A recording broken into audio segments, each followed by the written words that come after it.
Welcome to the Mind and Body podcast, or Mind and Body Understanding podcast with your host, Jeff Farian.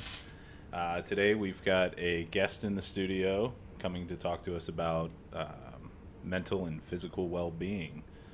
So, Jeff, do you want to introduce our guest? Reg, I do. I've been thinking about that intro sound that we have, and I think I want to get some music incorporated somehow too. Well, you find me rights-free music, and we can do that. Sweet. Well, I can always play it on my xylophone or something.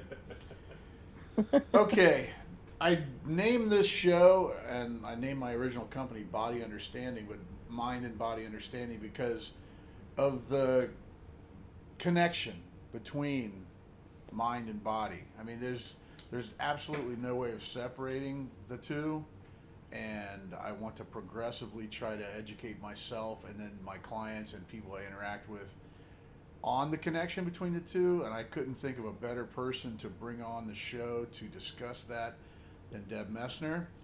Deb is a 20 plus year physical fitness expert. She's been a personal trainer for the majority of those years. She has other background history in physical fitness, and we'll talk about that later. She's the founder and owner of Avenue X Fitness Center, which is on the corner of North Star and King Avenue here in Columbus, Ohio. And I wanted to tell you, Reg, it's exciting to me to have you talk to her because you being a former defensive lineman in college football, Deb's family's got a big history in football, and her cousin is a former All-American in Michigan, Mark Messner. Okay. He played defensive end. He's got here's Deb. Deb, your cousin has records at Michigan, or yes, what's? he does. He still holds records up there for the most sacks. He's in the Nice. Hall of Fame up there in Michigan, and usually here in Ohio, people aren't too receptive to that piece of information. Game recognized game. That's all good. Yeah. No, that's awesome. Now, her cousin was one of the best that ever put on a helmet in Michigan, I think. I mean, I watched him when I was in grade school and high school, middle school, I guess it would have been in the late 70s, was it, Deb? He was 80s, Er- mid to late 80s. Mid to late, well, that'd be high Mid to school late to 80s. college. Yeah. So, yeah, I saw him play in the stadium probably a couple times. No, that's awesome. But tell us a little bit more about your background in health and fitness, Deb. Well, I mean, with all that athletic background, I really wanted to do something that was in that field, and combined with everybody being athletes in the family, there's also the heart disease issue. So I wanted to do something that would start changing that course of direction in the family. And I love hanging out with people, laughing, having a good time, and working out and being in a gym seems to do that eventually for people. So your family, Sure. I don't want to dig up wounds, but your family's had some heart concerns? Oh yeah. Most relatives pass away from heart attacks, so I kind of wanted to see what I could do to stop that trend, and that's why I got involved in the whole fitness industry and training myself and training other people then. No, that's really impressive. I'll just jump in here with also having a family rich with heart disease. Lost both my father and my uncle before the age of 45 to heart attacks. Oh, wow. So, Yeah, it's tough, and so much of that has to do with activity and our lifestyle. And what was tough is that even when you see some people doing the right things and athletes in our family, and my dad passed away at the age of 62, which the older I get, the more I think, yeah, that's young. right. So it can happen, and you want to work on those genetics and do what you can to curb that. Well, it sounds like that you've established quite a stronghold on the health and fitness community here in Columbus. I mean, 20 plus years owning your own gym. It seems like you would be a wealth of knowledge for what we're going to talk about. I'm very happy to have you on the show. Thank you. We're going to start with the idea of, as I mentioned in the promo, the connection between mental and physical well-being. So, on your end, Deb, I mean, people come in, and they're looking to get in physical shape. how do you blend in the idea of the mental side of it when you're training someone in your gym? Well, what happens is as I start working with them and they physically start to feel better or they get stronger, that becomes a byproduct and they don't even realize that's going to happen. And pretty soon, as they're physically feeling better, I notice when they walk in the door, all of a sudden, instead of coming in and their shoulders slumped over and they look kind of down, now they hit the door and their head is up, their shoulders are back, and about 2 or 3 sessions in, they notice that they have different feelings throughout the day, they're in a better mood, and I'm like, yeah, that's from working out. That's going to help that. It's always nice when your clients come in and they seem very happy to see you. They usually come in happy to see me, and then on the way out, they're like, yeah, I want to get out of here, get away from me. Well, you know, I have gone to Deb as a trainer now for a long time, and I enjoy her greeting. Hey, Jeff! She yells it across the gym, and I really enjoy her enthusiasm through the entire workout, and I try to mimic it and pick her up too, so that we're in sync when we go through a workout. But I appreciate that. But you mentioned when we talked about doing this show, Deb, the idea that you want to teach people small wins are important. And can you elaborate a little bit more on what you mean by small wins? Yeah, so many times, I mean, people, when they come to see me, they have this huge goal that's just out there, and it's a big, large task. And the small wins along the way are so important because if all you have out there is this huge long-term goal, you feel like you're never going to get there. So sometimes it's just somebody showing up. That's a win. And you know, I'll have to tell someone, think of all the people who are home on their couch or they got their hand in a bag of chips right now, and you're here, that's a win. So are wins things that you do, or are wins things that you don't do, or is it a combination of It can be things? both. It can be, a win is walking in the door. Another win is when you leave there, instead of going through the drive-through, you go home, you have a different feel about how you want to spend the rest of your afternoon. Yeah, because I know that, and when I get in a vein of not being healthy, I sabotage myself. Like I'll take my good shoes for working out and I'll put them someplace where I'm not going to get them. And you laugh at that, But when you don't cross that, I can't find my shoe. I'm not going to the gym. Forget it. Right. You know, and it's just a win to put on your shoes. I mean, Yeah. I think that's Absolutely. important. And those are all things that I try to help people acknowledge along the way, so that, you know, they may feel like they didn't do a very good workout. If they felt weak or they felt like they got really tired, there's so many other things that you can say, hey, it's a win that you're here. It's a win that you got through that. The last week you didn't. So to give our prospective audience a picture of this, what are some of these grandiose, too big ideas that people come in with, and how do you whittle them down? They will come in with, and especially this time of year, it's after the holidays, everybody's, you know, just sick of all the parties and the overeating, although this year we didn't have the parties, but it was still a big overeat year. Yeah. And they'll come in and, you know, they want to drop 50, 60 pounds by March 1st and be in great shape and change all their habits and be in a workout routine, and you have to take things in little bits. Yeah. So that every time I see somebody come in and try to change their routine, their workouts, their food, it's almost a fail because it's too much all at once. Well, they want to do it all at once. Yeah. And not only has it been a record eating, but I heard it's been a record drinking year in 2020. And I always had this wonderful plan that I was going to invent a beer that made you lose weight. Let's work on that, If you Jack. invent a beer that can actually, or a liqueur that will make someone lose weight, you'd be a billionaire within 24 hours of opening your doors. And I don't know. That's crazy talk, I think, and it's probably not important. But I Can this I this can I ask Deb a question? sure you can. It's our she shed woman, the wisdom of the she shed, Lisa. Go ahead, ask Deb a question. I have a friend, and she actually is trying to start to get back in the gym again. And I told her, I'm like, hey, you're making it at 5:15 in the morning.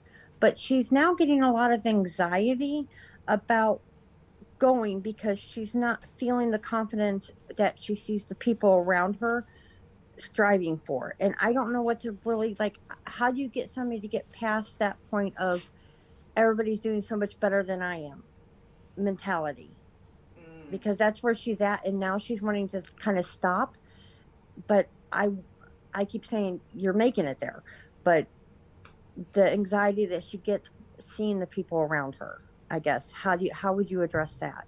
So she sees people around her that are progressing, and she doesn't feel she's making as good of progress. Is that your Yes. question? Yeah, Yes. I really encourage everybody to work within their own abilities and their own framework, and because everybody's coming with so many different uh, things that can come into play when you're talking about how successful you're going to be, your age, your background, if you've been an athlete, if you haven't been an athlete, and everybody works at their own pace, and you just have to stay focused on your own small Yeah. accomplishments versus worrying about anybody else, because if she's there and she's doing the hard work, it's gonna pay off. And whether it pays off at the same rate with somebody else is irrelevant when it comes to her ability to stay on track. At least I'd come from a clinical perspective on that. That's her perspective that all these people are doing that much better than she is. And it's all relative to, as Deb was saying, personal gains. So if your friend just has personal goals, she should write them down, make them very clear to herself, and then work on her personal goals. As Deb said, getting to those small wins where she sees, I want to go to the gym 5 times this week. Well, I like the 80% rule. So if I say 5 wins or 5 visits for the week, if I make 4 of the 5, then I'm doing really, really, really well. And that's me. That's not, I don't compare it to the person I see across the gym. I don't compare it to the person I'm working out with. I don't compare it to anyone else. The people I see on TV, especially, don't compare it to that. I just compare it Right. to my own ability to meet those small goals. And it's not quite a perfect segue, Deb, but I think this person sounds like she's been isolated in her house a little bit. Yeah. Haven't we Yes. all? Yes. That, And how has that affected some of the people you've been seeing in your gym lately? I'm sorry, Lisa. Did that help at all? By the way, I mean, is Yeah, that actually it did. I just wanted to kind of give her some advice that I'm not able to give. You know what I mean? To yeah, kind of help her boost her morale. So, yeah? I just she's got to be centrally focused on her own goals. Is okay. what I'm telling, and it sounds like where mm-hmm. Deb is with this. Yep. But let's talk about coronavirus and being isolated for 8 to 12 months now, Deb. How are people feeling that come in and see you? Well, it's real different now compared to how it was when I was able to reopen June 1 after being shut down. I closed on March 16th.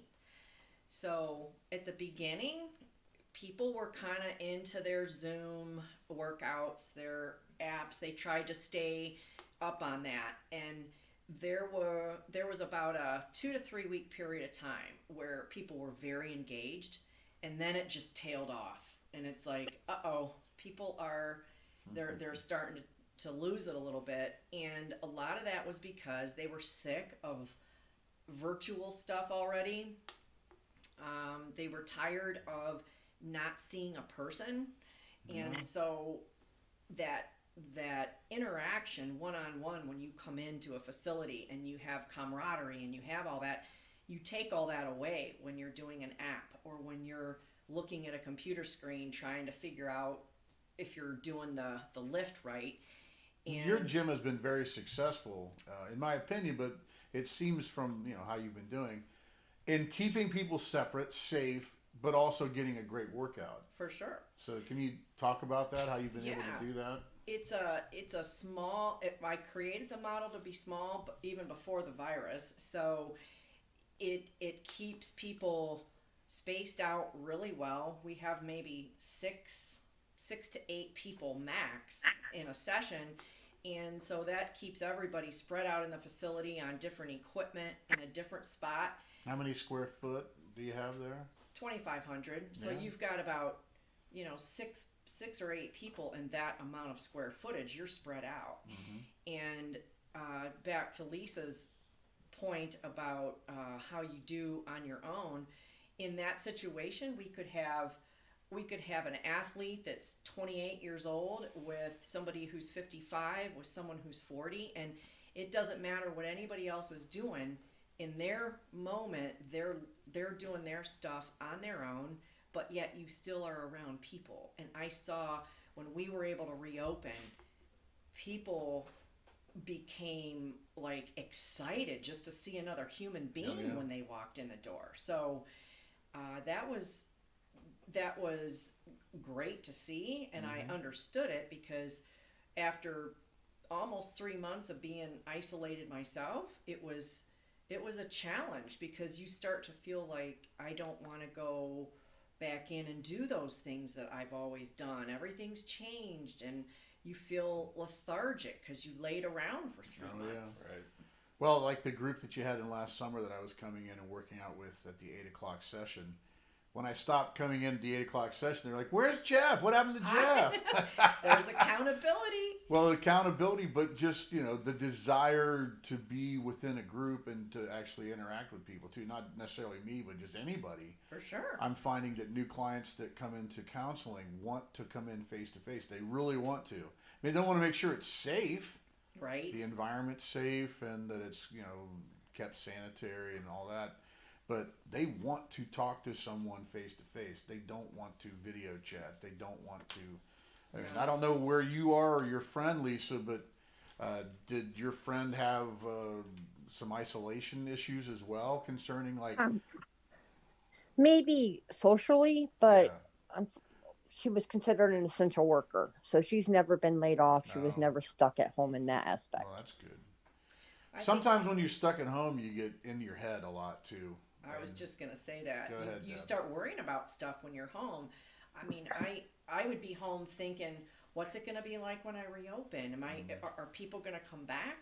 And just this morning, training somebody, she mentioned that she reached a point where she wanted to come back to the gym, but now she had anxiety because she thought, what if I get sick? And what if and as the owner of the facility, that was my concern as I reopened was, what if I have this virus come storming through my facility and a bunch of people get sick? So you add all that anxiety. Well, it didn't to- help that the media drove the idea that nightclubs and health clubs were the cesspool of coronavirus, Right? which was never really proven on the end of health clubs, I don't think. No, and I mean, we did not have, before we shut down, even through that winter season prior to COVID, I didn't have anybody with even so much as a cold in my facility. So then I had to shut down when I already had created a model where people could have stayed safely distanced from each other, but Right. we didn't know certain things back when we needed to shut down, and so being in this industry, I thought, okay, here's what we've got to do. But watching people come back in 3 months later was very interesting to just watch how, having not been in the gym, not having that one-on-one connection with anybody or the camaraderie, their demeanor had changed in that short a period of time. You probably experienced things in July when you reopened that you experience normally in like March and April when people have not come in because of staying at home for winter and all that stuff. And then they start to get their summer clothes out and realize, They're too tight. I don't need fit to go to the anymore. gym, I think. I'm telling you, March can be more of a panic time even than after the January and stuff, because The weather March warms hits up. and they start going, oh geez, I'm gonna start taking some of these bulky layers off, and May is around the corner then. So, but the big thing was watching people come in and they wanted to chat about everything and anything, and what kind of dog food they changed with their dog during quarantine. I mean, they hadn't told people anything or conversed about stuff, let alone worked out. Right. See, that's the part that keeps me from going to the gym is I don't want to talk to people. Right. Well, we can do that too. We can do the no talk Well, thing. And some people are able to go to the gym and get through an entire workout and be self-motivated and get on the bike and ride for 25 minutes at a high pace. And some people aren't. Yeah. And I think Deb's model and the way that Avenue X works is catered to those who just need a smile and a little encouragement. They don't need to be shoved into the weight room. They need to be just encouraged to come in and feel good about it and feel good about themselves. Yeah. Which leads me to my next point, which is the people that have issues, personal issues about working out, and the idea of coping skills to deal with the transition. That's the way I think about it. I don't want to leave my house and go work out, but I know I need to leave my house and go work out. How do I get there? And how do I associate that to becoming a more well-rounded, healthy individual? Deb, you've been working with people for 20 plus years. You've seen this. Oh, absolutely. And a lot of it is getting that person to just walk through my door. Mm-hmm. It's like I always tell them, just come in and I'll do the rest. So if they can get themselves in the door, we can do the rest there. It's just a lot of times that becomes the most difficult aspect, is to actually get off the couch, get in your car, and drive to the gym. And people tell me that all the time. And if you wait to get up and go until you feel like doing it, that's going to be a losing battle right there. Absolutely. And sometimes you just have to say, you know what, I got to get up and go do this.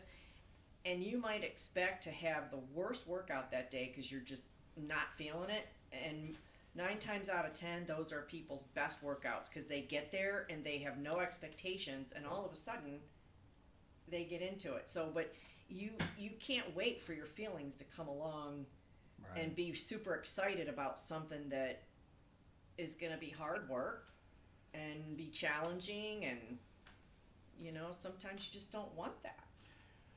Lisa, you came in earlier today with a very pertinent question for a friend of yours. I'm going to ask you to personally relate what we've been talking to a little bit to yourself. And you can share with us as much or as little as you want. But we love getting your perspective from the she shed, of course. I don't just call her that. She actually has one in the backyard. I do, and I love it. So, from your perspective, from an outside perspective, do you have, is this part of your life, or is it not? Or have you thought about, interacting physical and mental well-being? Tell us your perspective. I have, actually. I've had a lot of ups and downs. I'll admit that. When I was getting to the point where I've had my lowest points, I decided I have to do something about it. I knew something wasn't right with me. And I was getting up. I'm very proud of myself. I was getting up at 5 a.m. and I was hitting the pavement before I went to work every morning. And it helped so much. It didn't help to, I guess, the degree of everything. It wasn't a cure-all, but sorry, I have dogs. As do we. Yeah, there's been a lot of dogs, a lot of guest dogs on the show today. That's all right. But the running part of it did help substantially. With my job now, it's very, very, I guess, work invasive, manual labor I have to do to make things. Like I was building warehouse shelving just 2 days ago. Mm-hmm. So I do a lot of manual work, but I see it as a workout. Um, I actually have lost probably 20 pounds since 20, 30 pounds since working there. But I take it in strides as a, hey, I can't make it to the gym for this reason. I'm going to make it to where if I'm lifting something, I'm doing my squats. I know it sounds really silly, but it also helps me feel good throughout the day. Well, tell us and talk to Deb specifically about how you feel in, an exercise kick, like when you're in the middle of running every day and doing something every day versus when you're not. Because that's kind of, I think, the main point of what we're talking about this segment is how Yeah, how the physical side of health and fitness helps people on a mental level. um, when I stopped running and I was getting to my worst, uh, I didn't leave the house. I was so depressed. I was drinking excessively when I was at my worst. Mm-hmm. I knew that wasn't good either, if Right, that was right. making any sense if I'm answering the question properly. Sure. Um, it it gave me a feeling of lethargic and no hope for, I guess, a resolution. Does that make sense? Yeah. Yep. So, Deb, this person comes to you, all right? So, Lisa, let's just say she's called you on your hotline there on the Avenue X hotline, and she's interested in your gym, and she's kind of presented some of this information to you. How do you respond? How do you get someone like that, like Lisa, to have that inspiration in that moment to start working out with you? Well, and I want to add here what she just described when she said I was at my worst. Mm-hmm. That's what I saw 95% of my clientele slip into during the lockdown. Oh yeah. They slipped into that worst of being lethargic, overeating, drinking a ton, and they started to feel just bad about themselves. Mm-hmm. And so what you have to do in situations like that is find where you think you'll fit. Find that person that you connect with, and let them help you. And so many times people feel that seeking out somebody for help, whether it's to get out of that funk and to get into a gym and start working out, or to see you, Jeff, people see that as like they're embarrassed about it or something, and that's a sign of strength when you reach out and say, hey, I need some help. And in that case, if she'd call in, the first thing I'd want to do is just get a person like that in the facility to sit down and have a face-to-face conversation, so you take all the intimidation factor out from Mm-hmm. them asking for help and coming into, because a lot of people that haven't worked out, they have a perception of what they think it's going to look like. And so I try to diffuse as many of their preconceived hurdles that are not accurate, and let them come in and have no money discussion, just come in and Mm-hmm. see the place, Check it out. see if you even feel comfortable, because most people get to the point where they're sick and tired of being sick and tired of how they feel, and that's what Mm-hmm. drives them in to start taking better care of themselves, physically and mentally. Absolutely. Um, it just brings me to the idea that you don't necessarily have to hit rock bottom to want to go join a gym, but most No. people do. I mean, you get to that point where you're like, I can't even look at myself. I don't want to look at myself. I don't want to Jeff, talk I don't want to about look it. at you either. Yeah, and you want to do something. I mean, Lisa, you do the hardest one. You get up by yourself, strap on the sneakers, and go out and run. And there's all kinds of reasons. I told you I used to hide my sneakers just not to go to the gym. Imagine if it's like 12 degrees outside. There's no way I'm going outside to run. It's not happening. It doesn't Right. matter.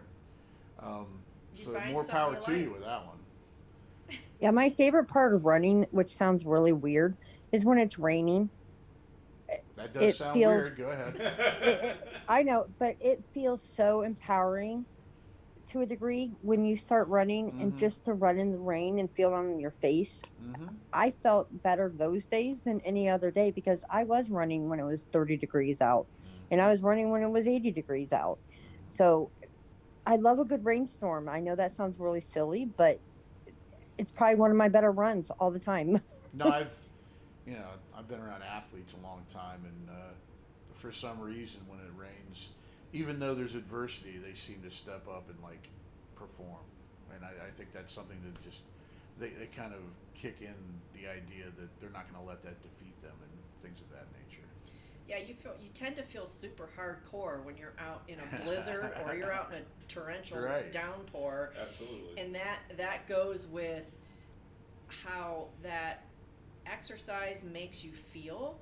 Again, it makes you feel like you can conquer things and cope and manage better. And as people came in from being cooped up during lockdown, it took about 2 weeks, and I saw people's demeanor start to change, and it's like, okay, this is the person I knew back in March. They're starting to come back again, because it was real. It was real when people were shut in their homes, and I had a TRX suspension thing that I had on my door, and I was doing what I could in my place, and it wasn't any fun. It was, I wanted to be back with my people, so I knew that if I was feeling that way, and I know how to bolster myself and get out of some of that funk, I knew other people were struggling so bad. And I've always, when talking to people that present with anxiety and depression, I've always emphasized the idea of displacement. Replace the negative thoughts that are going through your mind with something positive for your body and for your mind. So if I want to stop thinking about how I feel out of shape, well, I should go and do something that's positive and feel good about myself in doing it, and replace that negative thought with, I feel really good because I went out and walked a mile. Mm-hmm. You don't have to run a mile. Let's go back to the small wins thing. Yes. Walk from your porch to the mailbox if that's all the further you need to get today, because that's further than you've gone in 6 months. Right. Then take it from there. And Well- let that be okay. Yeah. Let that be a win. And so many people feel that whatever they're doing isn't enough. Because if it was Right. enough, they'd be getting better results, or they'd be managing problems better. Why aren't I It's instantaneously back in a size 32 jeans? I mean, what happened? That's just not happening for some reason. Why am I not in a dress size 6 or whatever? And this isn't just for people who are overweight, or there's people who come to see me that are in their 20s, and they don't realize that there are things that are going to change in their life real soon. And they come to me, and after a couple of weeks they say, you know what, I feel better in the afternoon. They weren't even looking for that kind of thing to happen, Right. and all of a sudden it happens because they're 20 something, they're not overweight, they don't, their stress level might not be that big of a deal, and it still is noticeable when they get a little better physically, how it changes their whole day. Absolutely. Well, that was an excellent point to finish up with. I just want to do some wrap-up work here, just to kind of wrap up what we've discussed. There is a definite connection between mental and physical well-being, and it's a matter of coming to the perspective of small wins and not large, grandiose, unachievable, mountainous goals. I think that's the first thing. All of you who've been isolated these last few months and you feel like you can't get something done, well, we're here to tell you that there are facilities like Deb's that are available where you can be spaced and still get a great workout in and be safe. But you can also do things on your own, as Lisa has done in her running. And of course, coping and navigating your problems that all comes with the mentality that it doesn't have to be a giant step. It just has to be back to the small steps. Lisa, as always, thank you. Deb, it's been a great Yes. episode. We're Thank going to you. come back with another episode with Deb, and we're going to talk about guilt and food Love it. and not exercising. Gonna talk about carbohydrates. Oh my God. So thanks everybody, and we will be back with Deb again here shortly, and we're going to talk about guilt.